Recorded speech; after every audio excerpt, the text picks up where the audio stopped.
Deixa eu ver aqui, pulou aqui. 26, versículo 17. O título é A Última Páscoa e Santa Ceia. Olha aí que coincidência, né? A última Páscoa lá e foi o dia da Santa Ceia. Só o primeiro versículo. Quem achou diz amém. Quem não achou diz misericórdia. Não achou aí?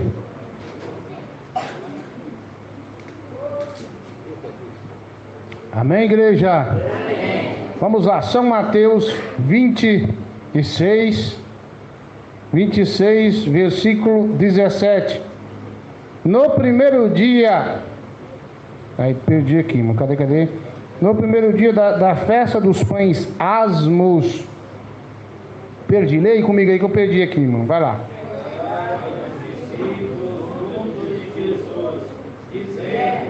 Onde queres que façamos os preparativos para a ceia da Páscoa. Amém. Fala assim agora, Jesus, que goteja como chuva, tua doutrina em mim. Assenta e dá glória a Deus. Pode bater palma, Jesus merece.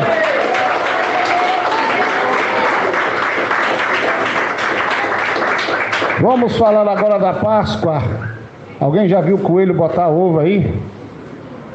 Onde surgiu isso aí, irmão? Que coisa mais esquisita, né? Mas vamos falar da verdadeira Páscoa. Depois nós falamos da Páscoa do capeta. Tem a de Deus e tem a do Satanás. Vamos falar da de Deus. Irmãos, o que é a festa da Páscoa em Israel? A festa dos pães asmos. Em uma tradução do português correta, festa dos pães sem fermento. Simples, né? A festa dos pães sem fermento. Isso quer dizer. Mas o que realmente é a Páscoa lá? Será que tem um coelhinho lá botando ovo? Não, jamais. Mas tem lá uma coisa interessante que chama o carneiro pascual. Pastor, esse carneiro bota ovo também? Não. Mas por que inventaram essa? Daqui a pouquinho chegamos lá.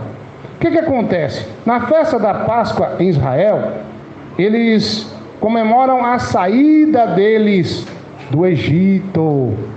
Então é a saída deles do Egito. Nessa festa, eles produzem pão sem fermento. Amém? Toda a Páscoa lá é assim. É o pão sem fermento que eles produzem. Eles pegam o carneiro pascual, ou seja, os carneiros, eles assam um carneiro. Depois de ali assar, quando estiver assando, eles pegam todo tipo de folhas amargas. Todo tipo de coisa que é amarga, jiló, jurubeba, tudo. E vai temperando ele com coisa amarga. Pastor, mas para que isso? Aí então, depois do carneiro assado, eles comem com pão sem fermento e aquela carne amarga também eles comem. Simbolizando a amargura do povo de Deus no Egito. Quem entendeu diz amém. Eles começam a dar um para o outro, come. Isso simboliza a nossa amargura quando nós estávamos presos lá no Egito, 400 anos preso, escravizado pelo inimigo. E eles começam a contar como era lá e como o que Deus fez para tirar o povo do Egito. Os sinais, as pragas do Egito, o sofrimento no deserto, os milagres que Deus operou no deserto, eles começam a contar a história deles. Pastor, peraí, o senhor está me dizendo que essa Páscoa do coelhinho não tem nada a ver com a Páscoa bíblica? Isso é que eu estou falando. Aí você vai lá e vai comemorar a Páscoa do coelhinho. Na verdade só é um disfarce. A verdadeira Páscoa da Bíblia é essa aqui, irmão. É relembrar e quando nós estávamos presos lá no Egito, como nós comia coisa amarga na mão do capeta e era escravizado pelo diabo. Então essa é a verdadeira Páscoa. Que aqui nós vemos que Jesus estava na Páscoa e também ele celebrou a Santa Ceia nesse dia. Quem entendeu diz amém. Amém. Então é só isso, pastor, mas como assim? Da onde veio a ideia de criar um coelho que bota ovo? Vamos lá. Olha, irmãos, nós vemos na história vários símbolos de deuses Uma dessas deusas da fertilidade é Afrodite. E tem vários nomes também. Várias partes do mundo, a deusa da fertilidade, ela tem vários nomes. Mas muitas delas, o símbolo da fertilidade é o coelho. Que coisa esquisita. Eles tinham os costumes de pintar ovos, que também simboliza a fertilidade, e dar um de presente para o outro, no paganismo e adoração à deusa da fertilidade. Quem entendeu diz amém. Quem está gostando diz aleluia. Pastor, mas então quer dizer que o diabo fez foi transferir o passado para o futuro, colocar o símbolo da fertilidade, que é o coelho, o ovo, que também simboliza isso, que eles pintavam o ovo e davam um de presente para o outro, e transformou o ovo em chocolate e pôs o coelho como símbolo da Páscoa, que já é antigo. Por que o coelho é o símbolo, é o símbolo da, vamos dizer assim, da prosperidade dessa deusa? Porque ele se reproduz rápido. Você pega um casal de coelho, você coloca ele trancado, mas a coelha, 3 meses ele dá a luz, mais 3 meses dá a luz de novo. Passado o tempo você vai comer carne de coelho demais. Eu tinha um parente que ele criava coelho para vender, né? E lá ele precisou de poucos casais, irmão. A reprodução deles é rápida. O ser humano observando isso e associando o coelho com várias deusas ou deuses da fertilidade no mundo, são vários, eu estou citando só um aqui. Eles se associaram, o coelho se reproduz tão rápido, vamos fazer um culto ao coelho, a deusa. Se esse ano o milho der muito, se o arroz der muito, se nós produzir muito aqui na terra, se os animais der muito filhotinho, nós vamos fazer todo ano um culto a essa deusa. Aí então eles pegaram o coelho como símbolo da fertilidade, da prosperidade. Aí depois disso, achando um pouco, pegou os ovos e começou a pintar, e no dia dessa festa um dá de presente para o outro. Tamo aí, tamo lá. Então o diabo, ele é astuto. Ele pegou as deusas, os deuses antepassados, e colocou no futuro com a desculpa que Jesus tem alguma coisa a ver com isso. Quem entendeu diz amém. Amém. Pegou uma festa bíblica, que é realmente a Páscoa, é uma festa bíblica, e transformou nisso que estamos vendo hoje. Mas o que é a Páscoa? É a ressurreição de Jesus. Espera aí, irmão, está tudo errado. A Páscoa é uma festa, uma celebração, virou uma bagunça, irmão. Sexta-feira na porta de casa estava lá a crucificação do Jesus deles. Eu acho engraçado que é 45 dias, né? A quaresma, 45 dias. Não pode comer carne vermelha, mas o padre está se lambuzando com churrasco todo dia. Sabia que ele come carne vermelha todo dia, o padre? Aí o abestado fica lá sem comer carne vermelha. Um dia uma pessoa falou para mim assim: você não pode comer carne vermelha. Ele, por quê? Porque não pode, por causa da quaresma. Eu falei: eu não vou comer se não tiver, se tiver eu vou comer. Não tem esse negócio não, irmão. Então o que acontece? Aí eles passam 45 dias, não pode xingar, né? Mas apesar que xingam, guardando não sei o que. Aí na sexta-feira, eu gostava da sexta-feira da paixão quando era menino. Meu pai e minha mãe não me batiam. Menina, amanhã eu te tiro aleluia. Mas era bom. Era bom demais. Essa parte era boa. Mas não podia nem assobiar, que não podia também, chamava o capiroto. Aí guarda 45 dias, guarda a sexta-feira da paixão. E no sábado vai fazer o quê? Roubar a galinha. Tirar aleluia também, né? Tirar aleluia, roubar a galinha. Tá certo, igreja? Então para de ficar guardando essas coisas, irmãos. É antibíblico. A Páscoa, irmãos, realmente na Bíblia é uma celebração. Eles celebram, festejam o livramento, o retorno deles, sair da mão do Satanás e servir a Deus, a saída deles do Egito, melhor dizendo. Eles comemoram, eles lembram os dias amargos que passaram no Egito, escravizado pelo diabo. Eles comemoram, lá, irmãos, judeus, eles comemoram isso aqui, para eles é uma grande festa. É uma grande festa. Satanás tirou o carneiro pascual, tirou ele para a banda e agora colocou o coelhinho, que é acima da deusa da fertilidade. Quem bate palma e dá glória a Deus aí?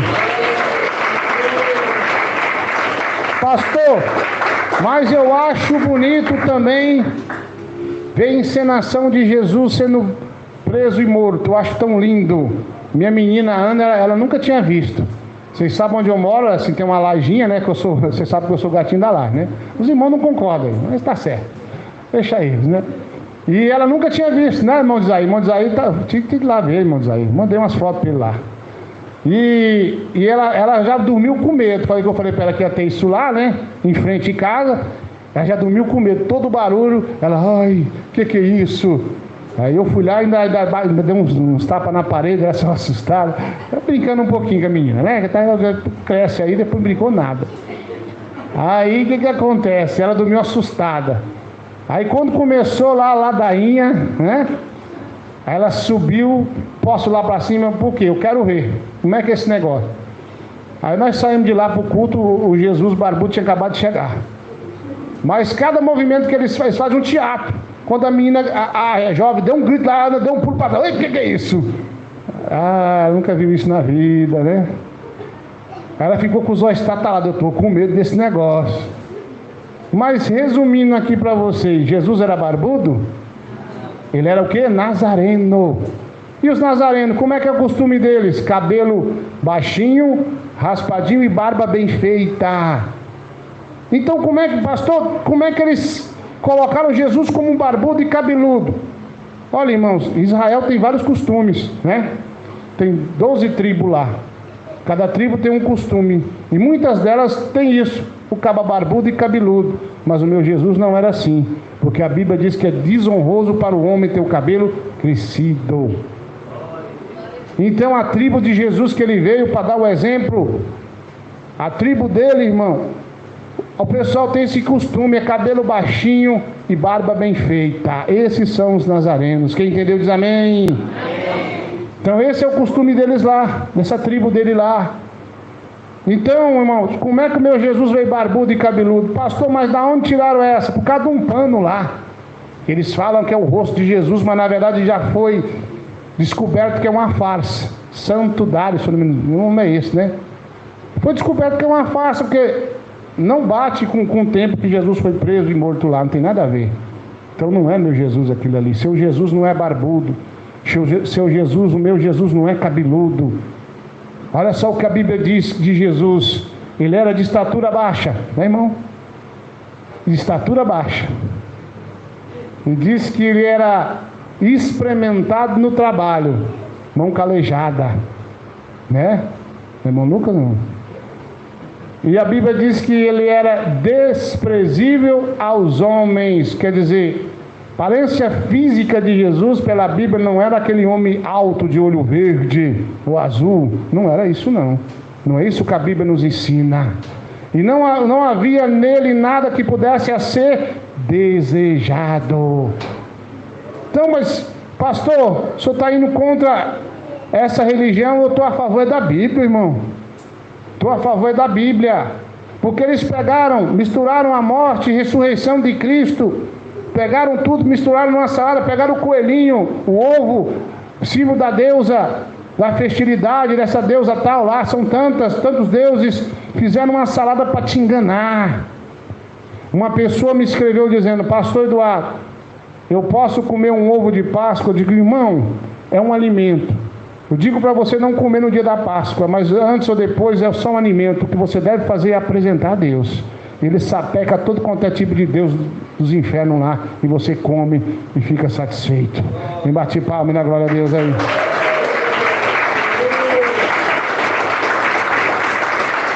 Então, meu irmão, minha irmã, cuidado que você anda ensinando teu filho que coelho bota ovo. Eu tenho um lá, né, o Billy, nunca botou ovo. Olha lá, ele dá muito trabalho. Ele escapa lá e é uma luta terrível para pegar ele. É o coelhinho da irmã Ana, Billy. Se você ensinar que o coelho bota ovo, ele vai ficar lá, esperando na Páscoa, vai botar um ovão. E não vai acontecer nada. Então não ensina essas coisas para o teu filho, não. Ensina para ele que a Páscoa não é o que o mundo está ensinando, não. Porque o mundo tem enganado demais. Nós temos que ensinar nossos filhos a verdade bíblica. Se o povo de Israel lembrava do que passou no Egito, passou no deserto, vamos lembrar quem nós era no mundo, escravizado pelo inimigo. Quantos aqui passavam a noite bebendo cachaça? Às vezes você dizia assim, não vou beber, e o diabo fala, tu vai, meu cavalinho, vamos. Não é. Quantos aqui eram escravizados pelo inimigo? Então, irmão, começa a lembrar o que o diabo fazia através de você, brigas, confusões, tanta coisa, né? Adultérios, prostituição. Começa a lembrar, é isso que o povo lá faz. Como nós éramos escravizados pelo diabo, como nós éramos escravizados pelo inimigo. Vamos lembrar aqui o que Deus fez na nossa vida, resgatou nós para servir a Ele. Essa é a Páscoa verdadeira. Essa é a Páscoa genuína. E o nosso Jesus, o que dizer do nosso Jesus, irmãos? Eles fazem um teatro encenando ser Jesus. Quem é digno de encenar ser Jesus aqui? Quem se acha digno o suficiente para isso? Quero dizer para vocês, irmãos, que um dos berços da encenação, do teatro, um dos grandes berços desse foi um lugar de muita conversão. Ali onde havia deuses estranhos, que era a Grécia. A Grécia, irmãos, era do berço da encenação teatral. Eles tinham, irmão, lugares especiais para pessoas encenar. Muitos encenavam a ser deuses e daí ia. Então lá foi um dos berços da pessoa mentir, encenar, ser um ator, ser uma atriz. Mas quando o evangelho chegou nesse lugar e os crentes se convertiam, aí então era instruído a não participar mais do teatro. Era instruído, você se converteu, você não vai no teatro e nem você vai fazer papel de nada no teatro, porque isso aí é uma mentira. É uma mentira, igreja. O cidadão faz o papel de Jesus quando o cabo ali vai tomar uma cerveja. É um Jesus já cabeludo, um Jesus barbudo, totalmente antibíblico. Às vezes é um homem que ensina Jesus, é até casado, ou sei lá o que. Então não serve não.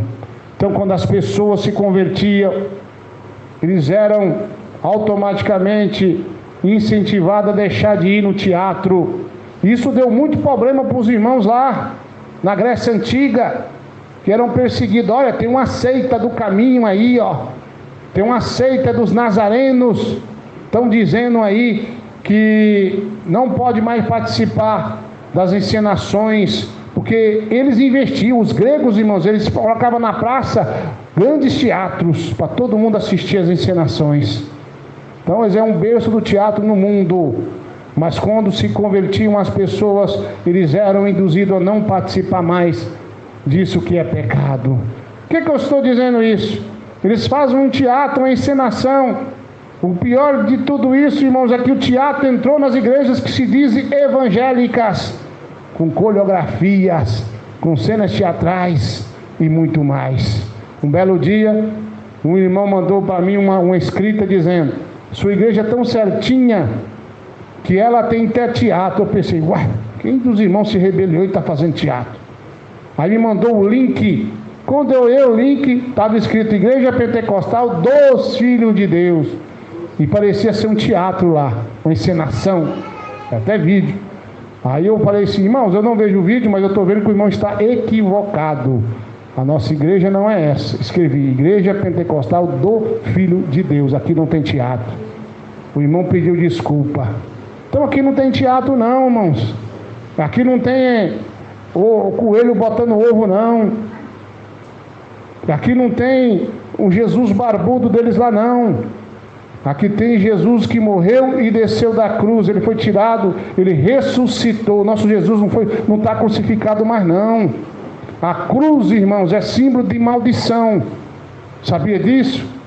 Quem era crucificado, irmão, automaticamente era amaldiçoado. Era ladrão, era homicida, era crucificado lá na cruz. Quando Pilatos falou assim, se esse homem for inocente, quem vai cair a culpa? Por quê?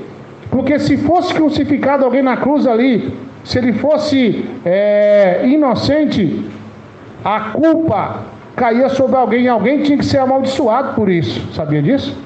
Aí tem gente que põe cruz na sua casa, está amaldiçoando sua casa. A cruz é símbolo de maldição. E aí então, quando ele perguntou ao povo, melhor dizendo, o povo de Israel falou: que caia sobre nós e sobre nossos filhos. Pilatos lavou as mãos ali, dizendo: minhas mãos estão lavadas, não tenho culpa desse inocente. Então por isso que hoje Israel tem guerra, tem bomba, é guerra toda hora, porque eles foram amaldiçoados por eles mesmos. Que caia sobre nós, se esse homem foi inocente, a culpa, porque quem fosse crucificado e fosse inocente, a culpa teria que cair sobre alguém. Aquele homem, sabendo que Jesus era inocente, ele não queria ser culpado por aquilo ali. Então Israel hoje é amaldiçoado por si mesmo, porque Jesus foi crucificado inocente. E bate palmas.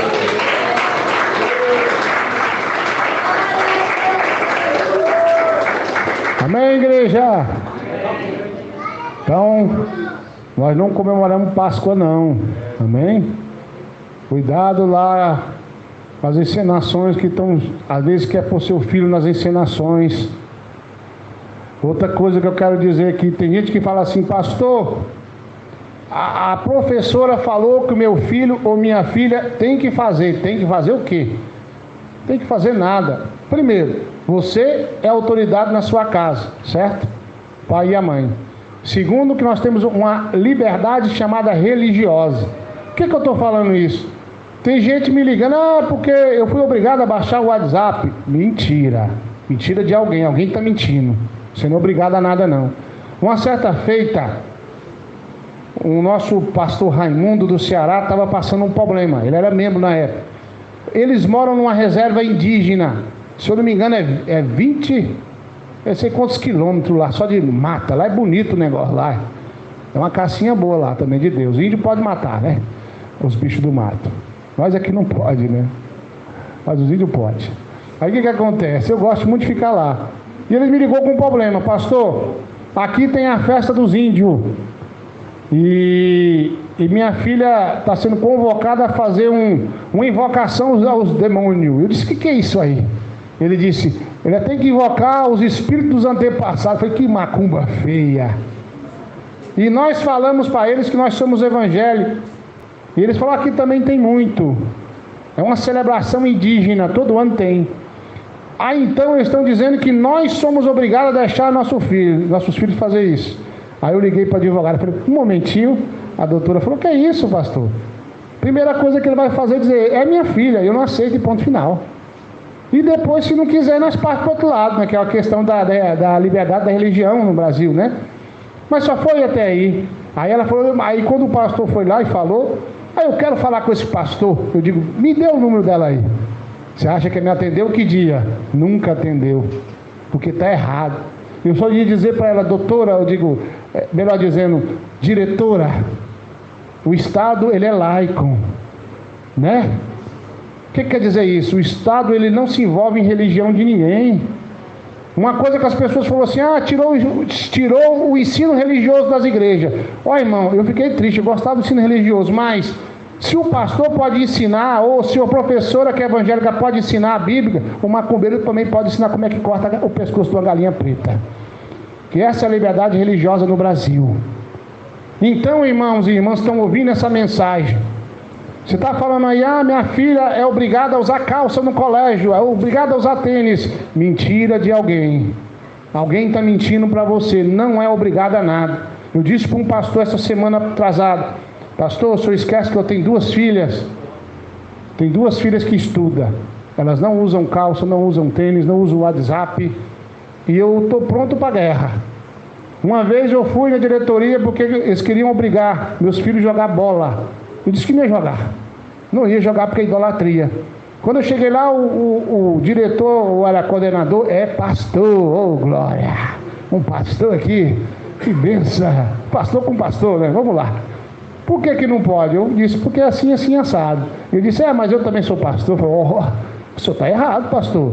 Primeira coisa, o senhor não devia nem estar discutindo comigo. Porque o Estado é laico, pastor. O senhor sabe que o senhor não pode intrometer na minha religião. Ah, mas meus filhos fazem isso, fazem aquilo, irmão. Aí é problema seu, os meus não fazem, e ponto final. Passar bem, virei as costas e fui embora. Aí eu disse para os meninos, eu quero que ele coloque 0 lá. Na minha época era bomba, bum. Aquele bomba vocês. Bomba nada, irmão. Tem algumas leis no nosso país que é muito bom. Então, se você falar assim, meu filho vai participar da encenação de Jesus na Páscoa, e a escola diz que é obrigada só se ela for militar, porque você assina um termo lá, dando o seu filho para o Satanás fazer o que quiser. A verdade é essa. Quem bate palma e dá glória a Deus aí. Glória a Deus. Aí você fala assim, pastor, mas meus filhos são criança. Isso não é desculpa não. A lei na sua casa quem faz é você. A culpa vai cair sobre você. Amém? Se o seu filho ficou de maior e tem um canto dele, deixa ele voar para lá, faz o que quer. Mas na tua casa a autoridade é você. Se você deixar seu filho acreditar que o coelho bota um ovo de chocolate, daqui a pouco ele vai estar pegando as lembrancinhas do coelho e comendo, achando que é chocolate. É isso que ele vai fazer. Ah, o ovinho saiu muito pequenininho, né? Vai com essas mentiraiadas. Vai com essas conversinhas. Um dia, irmãos, quando algumas pessoas mentiram, né? Um dos meus filhos na época. Porque ele não queria dormir. Aí, quando passava, olha o carro da pamonha. Aí, para ele dormir, dizia, olha, isso aí. O que é pamonha? Não, isso é um bicho muito feio. Pega menino no carro da pamonha. Aí toda noite o carro da pamonha passava, olha o carro da pamonha, vou dormir, o carro da pamonha vem me pegar. Eu nem me lembrava mais disso. Um dia os parentes reuniram para fazer uma pamonhada. Aí eu levei ele, fiquei ali brincando, tinha uma avenida lá, eu gostava muito de brincar. De repente, gritaram, a pamonha saiu. Mas esse menino começou a correr e chorar pro lado da avenida. Olha o que mentira dá, tá vendo? E eu corri, peguei ele e fui explicar para ele o que era a pamonha direito, a verdade da pamonha, mas não teve jeito, não quis nem saber de comer a pamonha, ficou chorando, vai me pegar a pamonha. Então esse aqui dá mentira. A mentira tem perninha curta, né, irmãos? Então se você ensinar que Papai Noel vem, dá brinquedo pro seu filho, talvez venha, mas não é o Papai Noel não, é o Exu Noel, atormentar teu filho durante a noite. A história do Papai Noel, irmãos, é semelhante com a história de Jesus, né? Onipresente, onisciente, parecido, não é? É muito parecido, tentando tomar a glória do nosso Deus. Então, meu irmão, então, minha irmã, cuidado com essa Páscoa satânica. Cuidado com essa história aí que Jesus é barbudo, é cabeludo, que a cruz abençoa a tua casa, é mentira, pois você está amaldiçoando a tua casa. Quem bate palma na glória a Deus. Bom, você sabe o que é a Páscoa, muitos já sabiam. Então, cuidado, meu irmão, minha irmã. Vamos ensinar nossos filhos a verdade bíblica. Que a Páscoa é ali a lembrança de quando o povo estava no Egito, e também comemorando a saída do povo de Deus do Egito, da escravidão. Se você saiu da escravidão, você vai obedecer essa doutrina do alto, vai obedecer a doutrina em todos os sentidos, porque tem gente que fala assim, eu vou obedecer aqui, as vestes, tudo, vou apagar até o WhatsApp, mas meu filho é criança, ele vai participar lá da encenação, do teatro, da escola tal, lá naquele lugar lá, você está amaldiçoando o seu próprio filho. Então ensina a verdade, exija a verdade. Se amanhã ou depois ele crescer, e você chegar na casa dele, está lá a arvinha de Natal, está lá o símbolo da deusa da fertilidade, que é o coelho, para lá e para cá, as fotos. Aí você diz, lavei minhas mãos, eu te ensinei a verdade, agora é com você. Amém? Quem bate palma e dá glória a Deus. Aleluia. Fala assim comigo, Jesus. Obrigado. O Senhor me ensinou a verdade sobre a Páscoa. Amém. Quem bate palma e dá glória a Deus.